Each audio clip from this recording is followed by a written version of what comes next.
Attitude. Attitude's how you feel. First of all, we're affected by what we know. Second, we're affected by how we feel about what we know. The emotional part now. This is a major part of the 5 pieces. How I feel. Now, there's a lot of different ways to feel. Here's one. If this is all they pay, I'm not coming early and I'm not staying late on the job. Right? We call that one way to feel. Isn't that a selection process? If this is all they pay, I'm not coming early and I'm not staying late. We call that your choice of attitude. Now, do you think that attitude, if you kept it for the next 5 years, would greatly affect your fortunes? The answer is, of course. You cannot escape the accumulated effect of the selection of your attitude. You can't escape it. So one of the major things to check is, how do I feel? And am I on track or off track with my attitude? Now, attitude's not that easy to fix. It's not that easy to get information. It's hard to look up attitude in the Yellow Pages. If you could put your car in the shop and go next door and get your attitude tuned, wouldn't that be nice, right? But where do you go? How do we engage in the kind of philosophical thinking that will refine our attitude to give us a chance for future fortune rather than what will be missing in the future? So this is big, attitude. Here's another attitude. No matter what they pay, I always come early and I always stay late to invest in my own future. We call that another attitude about the same job. Now, why would one person have one attitude, another person have another attitude? We call that mysteries of the mind. Right? I don't know. Everybody has to choose for themselves. Everybody has to decide by education. Now, if you didn't know what the consequences were going to be, it could be very easy to choose the wrong attitude and not discipline yourself to the right attitude. So a big portion of our life is affected by how we feel. Let me give you just a quick list about the feelings that affect our lives. Number 1, it's how you feel about the past. Boy, it's easy to carry the past as a burden instead of as a school. It's easy to let the past overwhelm you instead of let the past instruct you. How to feel about the past hurts and the past losses and the past difficulties and the times you failed and the times it didn't work, the accumulation of all of that. How you feel about that is going to greatly affect your future in your life. One of the major things that affects your life is how you feel about the future. Our life is affected by 2 major things. One is price and the other is promise. And it's not that easy to pay the price if you can't see the promise. I think kids are having problems these days trying to pay the price because they can't see the promise. But all of us wouldn't mind paying the price if we could have a clear view of tomorrow, next week, next month, next year. If we had the high assurance with great probability of how it's going to work out, do you think we would hesitate to pay? The answer is no. But everybody hesitates to pay if the future isn't clear. So to help the kids these days, we got to do 2 things. Help them to see the promise and help them pay the price. But we can pay if we can see. My karate instructor said, Mr. Rohn, you cannot believe the incredible feeling of walking down any city street unafraid. I said, let's get on with the classes, right? Hey, I will sweat. I will put myself through the paces, right? What would we do for an extraordinary promise? Answer, the most unbelievable things. Would you crack the books? Would you burn the midnight oil? Would you engage in the extra thoughts and the extra disciplines if the promise was adequate? And the answer is, of course. But who wants to read? Who wants to burn the midnight oil? Who wants to put themselves through the paces if the promise isn't clear? Important, price and promise. Here's number 3. It's how you feel about each other. It's so important. Attitude about society, country, state, and city, community, family, enterprise, office, company, corporation, division. It's so important to have a unique understanding about other human beings and what makes a good life, what constitutes a good life. How you feel about each other. I've got a good phrase for you. You can't succeed by yourself. So to have a unique, refined sense of appreciation for each other is prerequisite. It takes each other to build a society. It takes all of us to build a country, to build a nation. It takes all of us to build a community. Key phrase, you can't succeed by yourself. I gave a speech not long ago to the Rotary Club of Culver City, California, and I was unusually affected by the Pledge of Allegiance that day. Big, strong voices. It's a big, strong club. And it was going through my mind the next few days, the Pledge of Allegiance. And the more I thought about it, the more I thought, what an important key document, right? The Pledge of Allegiance. And so I started writing, and I wrote a discourse on the Pledge of Allegiance. I took each key word and did a little summary for our Tape of the Month Club. Wow, the Pledge of Allegiance is unique. It starts with I and ends with all. The pledge starts with I and ends with all. It takes all of us to make any one of us successful. And a unique, refined appreciation of the all of us is what makes the I of us do much better. That appreciation of society. It takes all of us to make a market. We need each other's ideas and inspiration. And once you have that sense of appreciation of the all of us, now you and your place and your possibilities and your opportunities now start to really soar when you understand how important it is within the framework of the all of us. So you can't succeed by yourself. It's hard to find a rich hermit. Right? Now, here's the big biggie. It's how you feel about yourself. That's major. Understanding self-worth is the beginning of progress. How valuable are you? What could you do if you had all the skills? If you took the extra classes and burned the midnight oil, what could you do? What true value could you become? That is one of the better exercises. What could I become in terms of value? What could I really do in the marketplace, in enterprise, family, home, love, experience, marriage, friendship? How valuable could I become? Am I valuable enough to work on what all is still not functioning in my life to full capacity? If I'm operating at 20%, what could I possibly do with the other 80%? And do I have it in knowledge and worth and value and experience? Once you start understanding this part of you, understanding how valuable you are, it is a whole new experience, understanding self-worth. So attitude plays a big, major part in how our life works out. The diseases of attitude. It's never that pleasant to talk about the negative, but we got to talk about it because life is part negative. These attitude diseases are like weeds that grow in the garden. It's a normal part of life. Here's a good phrase to note. Negative is normal. It's not successful, but it's normal. It's part of life. And here's the next key, in my opinion. You must learn to handle the negative. Don't ignore it. Handle it.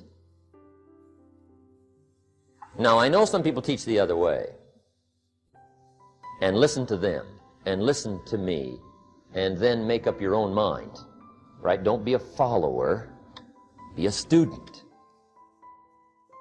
But I say you got to handle the negative. You don't have to live in it. You don't have to dwell on it. But you do have to handle it. My opinion. I know some people teach, just turn your head real quick and say, there's no weeds, there's no weeds, there's no weeds. They'll take your garden. So you've got to handle the negative. Here's what part of it is. It's called the Great War Between Good and Evil. Mr. Reynolds and I are working on a new book this year called The Great War Between Good and Evil. And there is a war on. The minute you were born, you got involved in the war between good and evil, between darkness and light, between negative and positive, between evil and good, between tyranny and democracy, between weeds and human activity. I mean, the war is on. If democracy sleeps, guess who never sleeps? Tyranny. In the absence of light, guess what's automatic? Darkness. If good does not arouse itself and become active, guess what moves in? Evil. It's a war.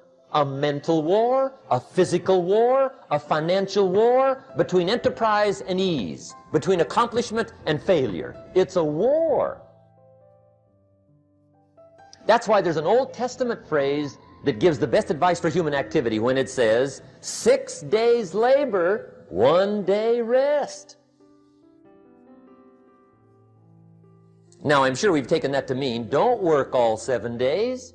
Take one off. Here's what it also means. Only take one off. Or you're liable to lose the war. Now, we've got it down to 5 and 2. And maybe that's not too dangerous. I don't know. If God would have thought of 5 and 2, he might have made it 5 and 2. I don't know. You can't think of everything. But here's what it does mean. Enterprise is better than ease. If you rest too long, the jungle overtakes the village.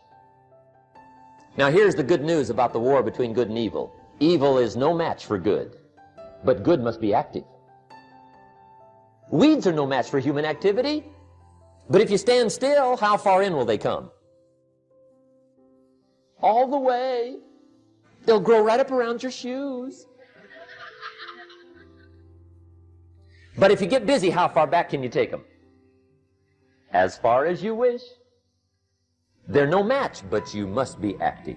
That's why the 6 and 1. Make sure you're not losing the war by taking off too much. Guess what the average years are after retirement? 6. 6. Which means don't retire.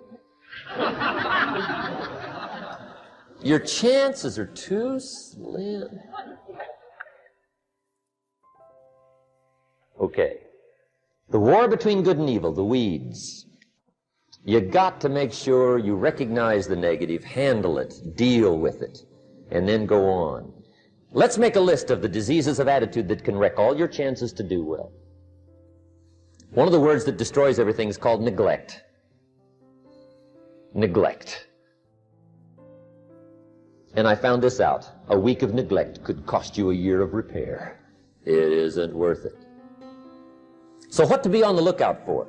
Here's the list. If you were making it, you'd have the same list I've got. Right? We're not covering anything new tonight. This is a reminding session, not a teaching session. But it doesn't hurt to go over it again. Here's the list. Attitude diseases. Number 1 is indifference. The shrug of the shoulder. The guy's not even concerned. He's just drifting. This is called the mild approach to life. A disease known as mildness.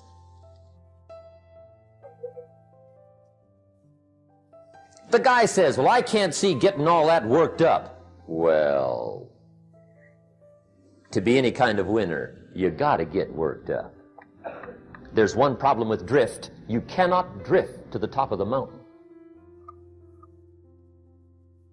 And the good Lord said in the closing chapters of the Bible, here's the best way to live, one way or the other. That's best. Hot or what's next best? Cold is next best to hot. Not the half-baked middle, lukewarm, not too hot, not too cold. What a sad way to live. I think what it means is pick a direction and go with everything you got. Just pick one and go. Somebody says, yeah, but what if it's the wrong direction? You'll find out quicker. It won't take you 25 years to wake up and say, oh no, I've been walking the wrong road. I told my staff the other day, next best to prosperity is adversity. If one doesn't get you, pray for the other. We all do better from one of 2 reasons, inspiration or desperation. And I don't wish anything bad on you tonight, but if you're not inspired, I hope a wagon comes down your rut. Whatever it takes to get you to try harder, read more, set your goals, and go for it. Somebody asked me one time, what quality would I pick if I wanted to work with somebody? And you know what I picked first? Number 1, strong feeling. Please, number 1, give me somebody that feels strong. About most anything, I don't even care. Just so they believe it. Even if they disagree with me. Wonderful. Just so they disagree vigorously. I'm not saying it's easy to win those kind of people to your point of view, but I'd rather do that than to try to resurrect people from the dead. Pump them up every month, pump them up, pump them up. I pass. The good Lord needs a leader for the early Christians. Remember the early days of the Christians? Not like today. If you were to stand up in the early days and say, I'm a Christian, cut off your head, toss you and your wife in jail, let you rot. I mean, those were ugly days. Being a Christian back then was not called socially acceptable. They didn't have 125,000 in the Los Angeles Coliseum to hear Billy Graham on a Sunday afternoon. Not back in those days. Back in those days when the Christians got in the Coliseum, it was a different story, right? I mean, the word was, stay out of the Coliseum, especially on Sunday. Last Sunday was Lions 33, Christians nothing. See, those were mean, tough struggle days for the Christians. Now, when the days are mean and tough and struggling, you got to have some kind of leader. Do you know who the good Lord picked for the leader when the days were mean and ugly? Saul from Tarsus. That's who he picked, Saul. I'll tell you what, I would have picked him. You would have picked him. Anybody would have picked Saul. Saul was one of those incredible guys. Once he got into something, look out. Everybody in the community knew what Saul was in. Because whatever he joined, he'd flip all the switches, open up all the dials, turn on all the faucets, and go like mad. He was known as All-Out Saul. I mean, he was something else. Now, at first, it wasn't working out well. Saul hated Christians, which makes a poor leader, right? I mean, that won't work. Saul got this bug somewhere about the Christians. He got to hating Christians. And he hated them so bad, every time somebody would say Christian, he'd fly into a rage. And I guess he decided one day, it was his mission in life to get rid of all the Christians. He was Saul anyhow, could do most anything he wanted to.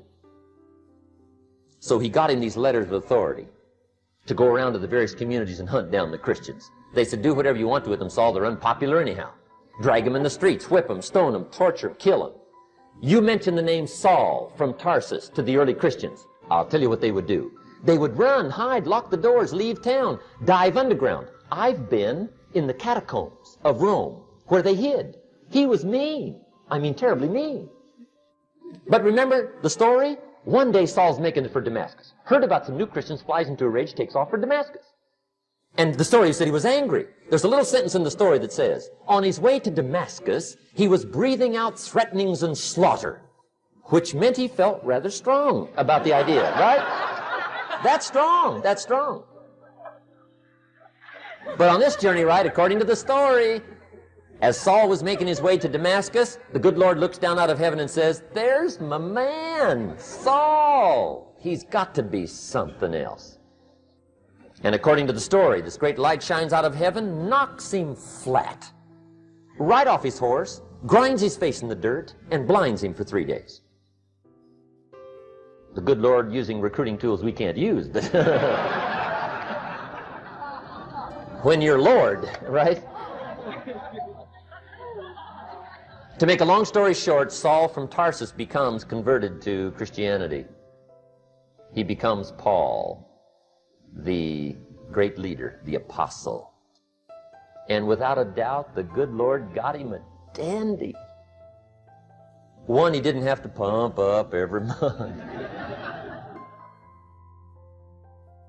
In one of his later writings, he said, the things I once hated, I now love. The things I once loved, I now hate. See, that's strong. Here's the key to the good life. Learn to put everything you've got into everything you do. Whatever you are doing, pour it on. It will quickly open up into opportunity or quickly disclose to you that you ought to be doing something else. The delusion is, if I had a better job, I'd really pour it on. See, that's delusion. Wherever you are, pour it on. Don't give somebody half a job for a day's pay. Pour it on. See, that'll help change your life. Get rid of this disease. Here's the next attitude disease, indecision. Mental paralysis. The guy can't make up his mind and it becomes a disease. Pretty soon he knows he's got it. The guy says, well, I know I'm on the fence. But he says, what if I get off on the wrong side? Listen, after a while it doesn't matter. Just get off. Any side will do. A life full of adventure is a life full of many decisions. The ones that turn out to be wrong give you better experience to make better decisions. So don't see how many decisions you can get out of, see how many you can get into. That's where the adventure is. So shake off this disease, indecision. The next one is doubt. Doubt's like a plague. And one of the worst is self-doubt. There are many, but that's one of the worst. The guy doubts himself. Doubts if it'll last that long for him. Doubts if he can do that well. Doubts if he can make that much. Doubts if he can accomplish all that. A chronic, excellent self-doubter. You can imagine what damage that does to your future. So here's the key. Turn this coin over and become a believer. And there's many things to believe in. One of the majors is yourself. The understanding of self-worth is the beginning of progress. Now, if those three don't get you, this one will. Worry. That's a devastating disease. Worry. Worry causes health problems, social problems, personal problems, family problems. It's devastating. Worry long enough, it'll drop you to your knees. Could reduce you to begging. I know how bad this one is. I used to have it bad. I used to be known as a super worrier. Not a super warrior. No, super worrier. My family wished I'd have been a warrior. I got those years to make up for. But I'll tell you what. My advice to you is do what I finally did on worry. Give it up. Who needs it? I'm not saying it's easy. I'm saying it's worth it.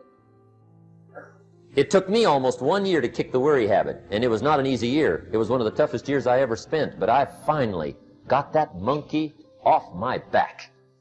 And I discovered you could live the most incredible life free of worry. Not free of challenge, not free of difficulty, free of worry. I learned how to do it, and you can. Here's the next attitude disease. Overcaution.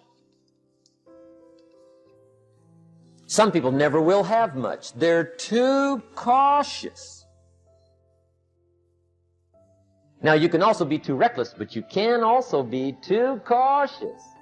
This is called the timid approach to life. And my caution was always the risk. Risk used to drive me right up the wall. I used to say, what if this happens? It's called the language of the poor. What if this happens? And on top of that, if this was to happen, look at the fix I'd be in. I better not try. I could always ace myself out. Then I'll tell you what changed my whole life when I finally discovered it's all risky. The minute you were born, it got risky. If you think trying is risky, wait till they hand you the bill for not trying. If you think investing is risky, wait till you get the tab for not investing. See, it's all risky. Getting married is risky. Having children is risky. Going into business is risky. Investing your money is risky. It's all risky. I'll tell you how risky life is. You're not going to get out alive. That's risky. The Englishman says, well, if that's the way it's going to work out, let's give it a go. Right, that's what it's for. Give it a go. Somebody says, yeah, but I'm looking for safety and security. Fine, then huddle in a corner. We'll cover you with a sheet, bring you 3 meals a day. And we'll protect you, feed you, look after you, care for you. We won't let anything happen to you. And you'll probably live to be 100. The guy said, well, yeah, I'd live to be 100. But what a way to live. Right. What a way to live, safe and secure. Don't ask for security. Ask for adventure. Better to live 30 years full of adventure than 100 years safe in the corner. And see, it's not important how long you live. What's important is how you live. Here's the next attitude disease. We're almost through with this motley list. In fact, we're almost through. Hang on. The next one is pessimism. Pessimism, the deadly disease of always looking on the bad side, the problem side, the difficult side, checking all the reasons why it can't be done. The poor pessimist leads an ugly life. He doesn't try to figure out what's right. He tries to figure out what's wrong. He doesn't look for virtue. He looks for faults. And when he finds them, he's delighted. How ugly.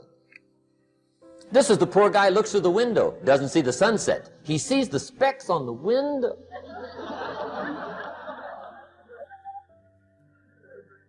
And this is the poor guy, right, who rushes up, takes such leave of his senses. This guy rushes up and he says, I've got 5 good reasons why it won't work. He's so dumb he doesn't know all he needs 1. He's got 5.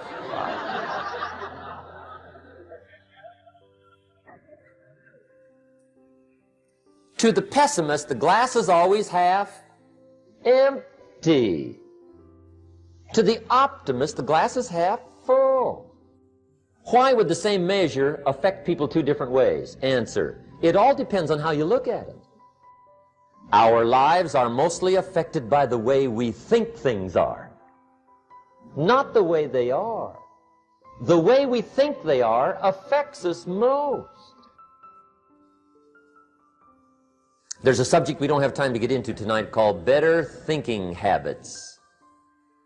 One of the major things Shove taught me when I met him, he said, poor thinking habits keeps most people poor.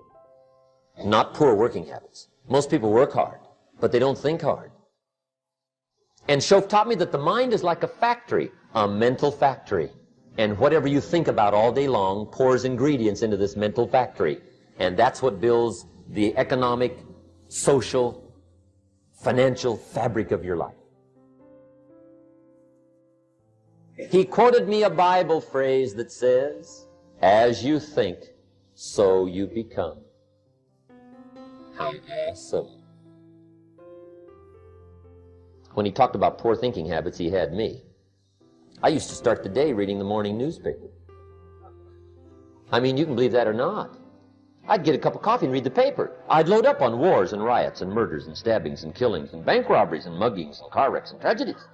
I'd even read the back pages. I seem to like that stuff for some weird reason. I'd load up on all that, and then I'd start the day. You can imagine the kind of days I used to have. You walk around on your financial knees. They call you economic peewee.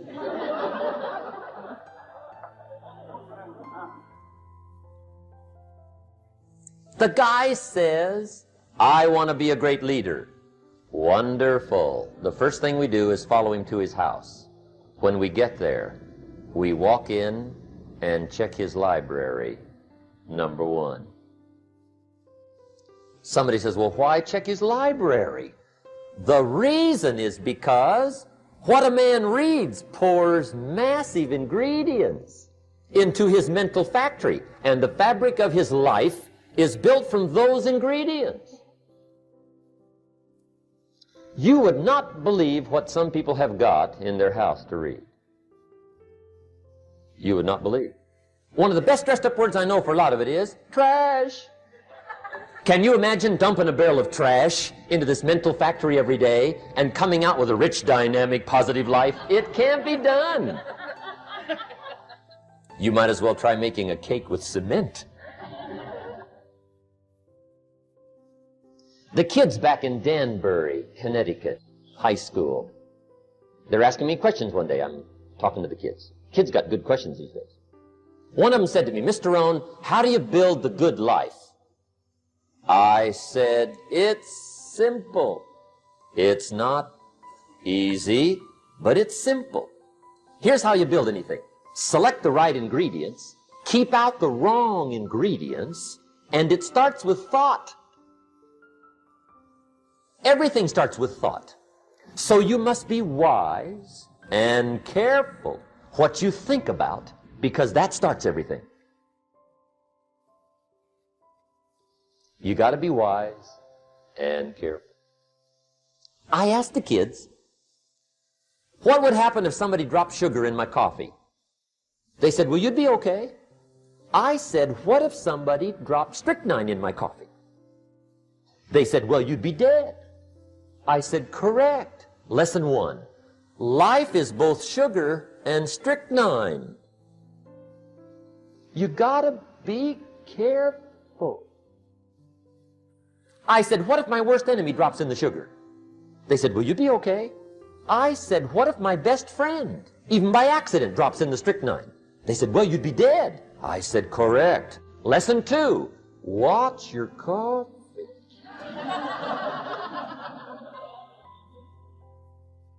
You got to be careful. See, it doesn't matter who hands you the bad stuff. It doesn't matter where you get the bad stuff. It'll still do its damage on your bank account, wherever you get it. Mr. Schoaf gave me one of the greatest phrases when I first met him when he said, Jim, every day stand guard at the door of your mind. How important. Stand guard at the door of your mind. And you decide what goes into your mental factory. Don't let anybody just dump anything they want to in your mental factory, because you've got to live with the results. Okay, here's the last disease, and we're through with this list. In fact, we're almost through. Hang on. The last subject is very brief. The last disease, but this one is deadly. Engage in this one, indulge in it even slightly, and you might as well forget the future, because it's going to forget you. Complaining, crying, whining, griping. A Bible word called murmuring. See, that'll ace your future. Spend 5 minutes complaining, and you have wasted 5. And you may have begun what's known as economic cancer of the bone. Surely they will soon haul you off into a financial desert and there let you choke on the dust of your own regret. I hope I said that well, so you won't forget. It's a deadly disease. If you don't think it's bad, ask the children of Israel of Old Testament fame. Typical of us all, their story just happened to get in the book. Story says, children of Israel were slaves. God performed a series of dazzling miracles and got them out. And now they're heading for the promised land. Remember the story? Heading for the promised land. Tragedy of the story, they never got there. Reason. From day one, they started to complain. They griped about the water. They griped about the weather. They whined and cried and griped about the food. They griped about the leadership.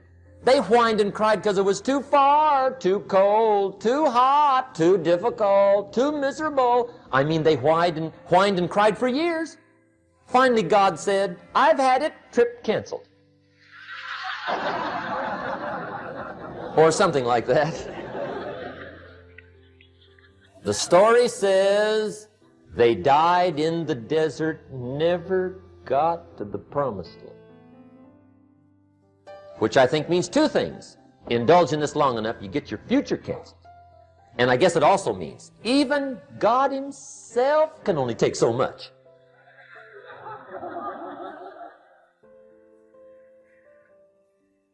Okay.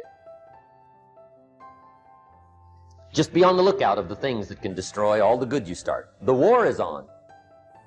And this evening, tomorrow, mentally, personally, socially, economically, you got to make sure you're winning the war. And this is part of it.